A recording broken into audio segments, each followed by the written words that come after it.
काँग्रेस पक्षामध्येच कमीत कमी 10 मुख्यमंत्री पदाच्या रेसमध्ये आहेत. त्याच्यामुळे त्यांना 288 जागा लढवल्याशिवाय पर्यायच नाही.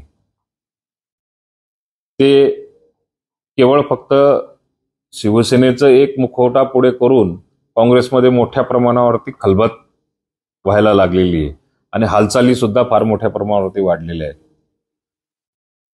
राहिला पैसे गोळा करून काँग्रेस पक्ष अशा पद्धतीचं कृत्य करत असेल याची मला काही कल्पना नाही, परंतु त्यांची ती पारंपरिक पद्धत आहे की अशा स्वरूपाचं निधी गोळा केला पाहिजे, निवडणुका लढल्या पाहिजे, ही त्यांची परंपरा आहे.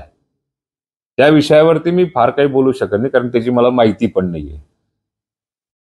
पण ही गोष्ट नक्की आहे की ज्या पद्धतीने आज राज्यामध्ये काँग्रेस पक्ष वाटचाल करतोय त्या वाटचालीमध्ये त्यांना असं वाटतं की शिवसेना किंवा राष्ट्रवादी काँग्रेस पक्ष हा आपल्याला कुठेतरी धोका देऊ शकतो. पवारसाहेबांचा राष्ट्रवादी काँग्रेस पक्ष आणि उभाटा गटाची शिवसेना कुठेतरी आपल्याला एकटं पाडण्याची शक्यता आहे आणि ती शक्यता त्यांच्याच पक्षामधल्या काही नेत्यांबरोबर ती चर्चा सातत्याने होत असते.